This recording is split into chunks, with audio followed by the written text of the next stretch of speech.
এই গল্পের শুরু আমাদের এই পৃথিবী গ্রহে, কিন্তু এর বিস্তার এই সম্পূর্ণ মহাবিশ্ব জুড়ে।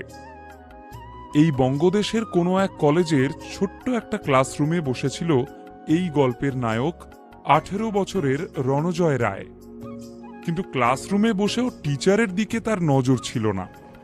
তার দুচোখ জুড়ে ছিল ফ্যানের হাওয়ায় উঠতে থাকা এক ঢাল চুল, আর তার পিছন থেকে উঁকি দেওয়া দুটি বড় কালো চোখ আর গোলাপি ঠোঁট। সেই মিষ্টি মেয়েটার দিকে তাকিয়ে রণজয়ের মনে হলো সে এই স্টুডেন্ট ভর্তি ক্লাসের মধ্যে বসেও কোনো শব্দই শুনতে পাচ্ছিল না। প্রিয়ার দিকে অপলক তাকিয়ে রণজয় তার চেয়ারটা শক্ত করে ধরেছিল, যেন সে এক্ষুনি হাওয়ায় উড়ে যাবে। টিভির মিউচুয়াল ফান্ড অ্যাডের মতো তার হৃদয়ও যেন বলছিল, রোম্যান্টিক রিলেশনশিপস আর সাবজেক্ট টু সোশ্যাল রিস্ক। কিন্তু মন কি আর মানে? রণজয় তার ব্যাগ থেকে একটা লাল গোলাপ আর একটা কার্ড বের করে প্রিয়ার সামনে গিয়ে দাঁড়ালো, যা দেখে গোটা ক্লাস হতভম্ব হয়ে গেল। আর রণজয় সাহস করে প্রিয়ার দিকে গোলাপ ফুলটা বাড়িয়ে দিয়ে বলল, প্রিয়া, আমি তোমাকে ভালোবাসি। জবাবে প্রিয়া রণজয়কে একটা ধাক্কা দিয়ে দাঁতে দাঁত চেপে নিচু গলায় বলল, শাট আপ, পিছনে তাকাও। রণজয় কিছুই বুঝতে পারছিল না। আর তখনই একটা গম্ভীর আওয়াজ এলো, এই যে মহানায়ক, সিটে এসে বসো তাড়াতাড়ি, ক্লাসের রেজাল্ট অ্যানাউন্স করতে হবে। এতক্ষণে রণজয় বুঝল টিচারকে দেখেই ক্লাস শান্ত হয়ে গিয়েছিল, আর সেও প্রেমের মায়া ত্যাগ করে চুপচাপ গিয়ে বসে পড়ল। একজন ছাত্র ছাড়া পুরো ক্লাস পাশ করেছে, আর সে হলো মহানায়ক রণজয় রায়। ম্যাথস টিচারের এই দ্বিতীয় গর্জনটি শুনে ক্লাসের সবাই হেসে উঠল, এমনকি প্রিয়াও। রণজয়ের স্বপ্নের জাহাজ ডুবে যাচ্ছিল তার লজ্জার সাগরে। প্রিয়ার সঙ্গে তার কেমিস্ট্রি ম্যাথসের গোলকধাঁধায় কোথায় যেন হারিয়ে গেল। আর সবচেয়ে দুঃখের কথা যে পুরো ক্লাসের মধ্যে প্রিয়াই তাকে দেখে সব থেকে বেশি হাসছিল। কিন্তু রণজয়ের দুঃসময় তখনও শেষ হয়নি। ম্যাথস টিচার তাকে একটা পেপার ছুঁড়ে দিয়ে বললেন, কাল এই পারফরমেন্স রিপোর্টে বাবা মাকে দিয়ে সই করিয়ে আনবে, বুঝেছ, গাধা একটা। কিন্তু রণজয়ের কানে শুধু বাজছিল প্রিয়ার হাসির শব্দ। যে হাসি রণজয়ের মনের বাগানে ফুল ফোটাতো, সেই হাসি আজ তার হৃদয়ের কুঁড়ে ঘরে আগুন ধরিয়ে দিচ্ছিল। রণজয় আর সহ্য করতে না পেরে ক্লাসের বাইরে বেরিয়ে গেল। এবার আবার রিপোর্ট কার্ডে সইও করাতে হবে। বাড়িতে মা আর বোন তো আছে, কিন্তু বাবাকে আর কোথায় পাবে? কলেজের কেউ তো জানে না যে ব্যবসায়িক ঝামেলার জেরে কেউ রণজয়ের বাবাকে পয়সা দিয়ে খুন করিয়েছিল। সেই জন্যই বোধহয় তখন থেকেই রণজয়েরও পড়াশোনায় কোনো আগ্রহ ছিল না।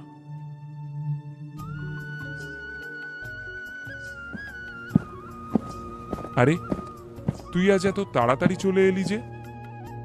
রণজয় বাড়িতে পা রাখতেই তার মায়ের প্রশ্নটা উড়ে এলো। রণজয়ও সঙ্গে সঙ্গে উত্তরে বলল, মা, জানো আজ কি হয়েছে?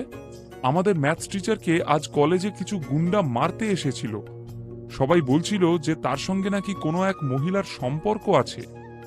সে কি, তোদের ম্যাথস টিচার? তিনি তো শুনেছি বিবাহিত এক নিপাট ভদ্রলোক। মায়ের উদ্বেগ দেখে রণজয় সঙ্গে সঙ্গে ম্যাথস টিচারের দেওয়া কাগজটা বাড়িয়ে দিল। সেই তো মা, তুমি তো জানো। এখন নাও, এই কাগজটায় সই করো। এটা ম্যাথস টিচারের ক্যারেক্টার সার্টিফিকেট। এটাতে সব স্টুডেন্ট এবং তাদের বাবা মায়েদের সই করিয়ে প্রিন্সিপালকে দিতে হবে, না হলে ম্যাথস টিচারের চাকরি গেল আর কি। একসঙ্গে এতগুলো কথা বলে রণজয় মাকে পরখ করতে থাকল।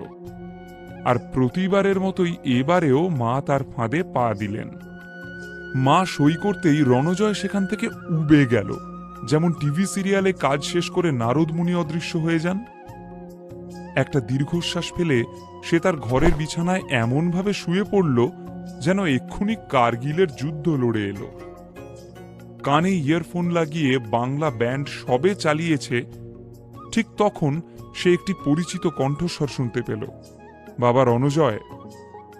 ভয়ে চমকে উঠে কিছু বুঝে ওঠার আগেই ডক্টর চাকির হলোগ্রাম রণজয়ের মোবাইল স্ক্রিন থেকে বেরিয়ে তার সামনে হাওয়ায় ভাসতে থাকল। হলোগ্রামটা হঠাৎ দেখে রণজয়ের হাত থেকে মোবাইলটা মাটিতে পড়ে গেল। আঙ্কেল, আপনার জন্য এক্ষুনি আমার হার্ট অ্যাটাক হয়ে যাচ্ছিল। আপনি এভাবে যখন তখন আমার সামনে চলে আসতে পারেন না। ততক্ষণে ডক্টর চাকির হলোগ্রামটা বীরের সমান উচ্চতার হয়ে গেছে।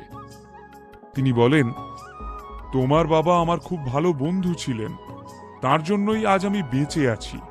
আর আজ তার ছেলেকে ম্যাথসে ফেল করতে দেখে খুব দুঃখ হয়েছে আমার। আপনি কি করে জানলেন? রণজয় কথাটা শুনেই ঘাবড়ে গেল। একজন বিজ্ঞানী হিসাবে যে কোনো কম্পিউটার সিস্টেমই আমার নখদর্পণে। তোমার জীবনের সব ঘটনাই আমি জানি রণজয়। তা তুমি চাইলে আমি তোমাকে এমনভাবে ম্যাথস পড়াতে পারি যাতে তুমি আর কোনো দিন ম্যাথসে ফেল করবে না। ডক্টর চাকির এই কথাটা রণজয়ের একেবারেই পোষালো না, আর তাই সে চুপ করে রইল। ডক্টর চাকি তারপর রণজয়কে বললেন, দেখো বাবু, পড়াশোনা করতে ভালো না লাগলে আমি তোমাকে আমার ল্যাবে একটা চাকরিও দিতে পারি। তাতে তোমার কিছু ইনকামও হবে, আর তুমি নতুন নতুন সব জিনিসপত্র শিখতেও পারবে। যেমন ধরো, তোমার কি জানা আছে যে আমাদের পৃথিবী একমাত্র গ্রহ নয় যেখানে প্রাণ আছে? রণজয়ের মনে হলো, এই রে, এমনিতেই আমার গ্রহদশা খারাপ চলছে, আর আঙ্কেল আমাকে নতুন গ্রহ নিয়ে জ্ঞান দিতে এসেছেন। যত উটকো ঝামেলা। রণজয় বুঝে গেল যে ডক্টর চাকির হাত থেকে রেহাই পাওয়া সহজ হবে না। তাই চারিদিকে দেখে নিয়ে ও মোবাইলটা ঘরের মধ্যে রাখা অ্যাকোয়ারিয়ামটার মধ্যে ফেলে দিল। আর অমনি মোবাইলের সঙ্গে সঙ্গে ডক্টর চাকির হলোগ্রামটাও বন্ধ হয়ে গেল। ওকে অবশ্য পরে মোবাইলটা টেবিল ল্যাম্পের তলায় রেখে শুকোতে হবে, কিন্তু আপাতত ডক্টর চাকির হাত থেকে মুক্তি পেয়ে খুশি হয়ে গেল রণজয়। পরের দিন ঘুম থেকে উঠেই রণজয় বুঝতে পারল যে আজ আবার ওর কলেজে যেতে দেরি হয়ে যাবে। তাড়াতাড়ি ব্রেকফাস্ট সেরে রেডি হয়ে বেরোতে যেতেই ওর মা পিছন থেকে ডেকে বললেন, রণজয়, আজ তোর বাবার চলে যাওয়ার ঠিক 1 বছর পূর্ণ হলো। কথাটা শুনে রণজয় একটু থমকে গেল। তার মা বললেন, আমি জানি তুই এখনো মন থেকে তোর বাবার না থাকাটা মেনে নিতে পারিসনি, কিন্তু বাবা, পড়াশোনা শেষ করে তোকেই তো বাড়ির হাল ধরতে হবে। বিরক্ত লাগলেও মাকে তখনকার মতো থামাতে বুঝদারের মতো মাথা নাড়ল রণজয়। আর তারপরই রণজয় একটা বড়সড় ধাক্কা খেল যখন ওর মা দুটো 500 টাকার নোট হাতে ধরিয়ে দিয়ে ওকে সাপ্লিমেন্টারিটা দিয়ে দিতে বললেন, যাতে ফেল করার জন্য ওর 1টা বছর নষ্ট না হয়। তার মানে মা ওর ফেল করার ব্যাপারটা জেনে গেছে, আর তাও রণজয়কে এতটুকু বকাঝকা করেনি। রণজয় কাঁধ ঝাঁকিয়ে বাড়ি থেকে বেরিয়ে গেল। আসলে বাবার মৃত্যুর পর থেকে ওর আর কিছুতেই কিছু যেত আসতো না। ও যেন আমূল বদলে গিয়েছিল। পড়াশোনা থেকে শতহস্ত দূরে থাকত, আর বাস্তবকে অস্বীকার করার জন্য সারাদিন বন্ধুদের সাথে আড্ডা মেরে দিন কাটিয়ে দিত। সেদিনও মায়ের দেওয়া টাকাটা নিয়ে সে বন্ধুদের সঙ্গে মুভি দেখতে গেল। সারাদিন ফুর্তি করে সন্ধ্যাবেলা বন্ধুদের নিয়ে বাড়ি ফিরে রণজয় দেখল বাড়িতে মায়ের সঙ্গে বিষয় সম্পত্তি নিয়ে তার কাকা পিসিদের তুমুল অশান্তি চলছে। রণজয়ের পিসি চিৎকার করে ওর মাকে বলছিলেন, তুমি ভালো করেই জানো সুপ্রীতি যে এই বাড়িটা আমার বাবা বানিয়েছিলেন। এ বাড়িতে আমার আর আমার ভাইদের সমান অধিকার। যেহেতু বিজন এখন নেই, আমরা তার স্ত্রী সন্তানদের ঠকাবো না। বাড়ি বিক্রির টাকার ভাগ তোমরাও পাবে, তবে তুমি যদি এত বড় বাড়িটা পুরো দখল করার চেষ্টা করো তা কিন্তু আমরা হতে দেব না। রণজয়ের কাকা রুক্ষ স্বরে বলে উঠলেন, বাড়ি বিক্রি করতে না চাইলে আমাদের 3 কোটি টাকা দিয়ে দাও, তারপর যতদিন ইচ্ছে থাকো এখানে, না হলে তোমাদের এখান থেকে তুলে বাড়ি বিক্রি করতে বাধ্য হব আমরা। ভয়ে জড়সড় রণজয়ের বোনকে জড়িয়ে ধরে ওর মা মিনতি করে বললেন, 3 কোটি টাকা আমরা কোথায় পাবো? রণজয়ের বাবা মারা যাওয়ার পর থেকে আমাদের কি অবস্থা সে তো তোমরা জানোই। এসব দেখে শুনে রণজয়ের বন্ধুরা মুখ চাওয়াচাই করতে লাগলো, আর রণজয়ের মনে হলো বন্ধুদের সামনে তার আর প্রেস্টিজ বলে কিছু থাকলো না। এক্ষুনি কিছু একটা না করলে কলেজে গিয়ে আর মুখ দেখানোর জো থাকবে না তার করণীয় কি বা আছে? ভেবে না পেয়ে চেঁচিয়ে উঠল রণজয়, আমাদেরই বাড়িতে এসে আমার মাকে থ্রেট করার সাহস কোথা থেকে পেলে তোমরা? রণজয়ের চিৎকার শুনে সবাই অবাক হয়ে ওর দিকে তাকালো। রণজয় কোনো দিকে না তাকিয়ে একভাবে চিৎকার করে বলল, তোমাদের কি লজ্জা বলে কিছুই নেই? আমার বাবা সারা জীবন তোমাদের সবাইকে সাহায্য করেছে। একা হাতে স্টার গ্রুপের হাত থেকে আমাদের ফ্যামিলি বিজনেসটা বাঁচিয়েছিল বাবা। এমনকি সেই স্টার গ্রুপের সঙ্গে শত্রুতার জেরে প্রাণ পর্যন্ত দিল মানুষটা। আর এখন তার চলে যাওয়ার পর তোমরা তার পরিবারকে এভাবে হ্যারাস করার চেষ্টা করছো। তার মা রণজয়ের রাগ দেখে থামানোর চেষ্টা করলেও ততক্ষণে ওর রাগ সীমা ছাড়িয়ে গিয়েছিল। তার কাকাও কোমর বেঁধে ঝগড়া করতে নেমে পড়লেন। বাচ্চা ছেলে, নাক টিপলে দুধ বেরোয়, সে এসেছে বিজনেস নিয়ে কথা বলতে। ওসব ছেড়ে এই বাড়িটার কথা বল। এটা আমাদের বাবার বাড়ি, আর এই বাড়িতে আমাদের সব ভাই বোনের সমান ভাগ, বুঝলি? আর ভাগ না পেলে আমরা আদালতে গিয়ে তোর মাকে 3 কোটি টাকা দিতে বাধ্য করব। রণজয়ও চিৎকার করে বলল, থামো তোমরা, মাকে এর মধ্যে টানছো কেন?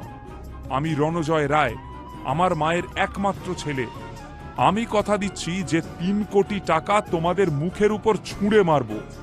রণজয়ের বন্ধুদের মধ্যে দাঁড়িয়ে থাকা একটা মেয়ে এটা শুনে ফিক করে হেসে ফেলল।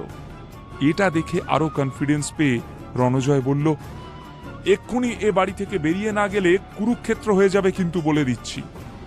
ঘাবড়ে গিয়ে ওর কাকা পিসিরা বেরিয়ে যাওয়ার আগে বলে গেল, হ্যাঁ হ্যাঁ যাচ্ছি, কিন্তু তোর হাতে আর 6 মাস সময় আছে, মনে রাখিস।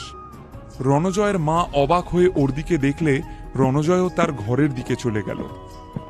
এবার ও ভাবছিল, রাগের মাথায় 3 কোটি টাকা দেওয়ার কথা বলে ফেললেও এত টাকা সে পাবে কোথায়? শেষমেশ মা বোনকে নিয়ে রাস্তায় দাঁড়াতে হবে নাকি?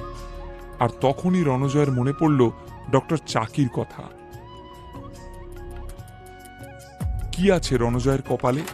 পরিবারের এমন দুঃসময়ের মোকাবিলা কিভাবে করবে সে? প্রিয়া কি তাকে হিরো বলে ধরে নেবে, নাকি সেও কখনো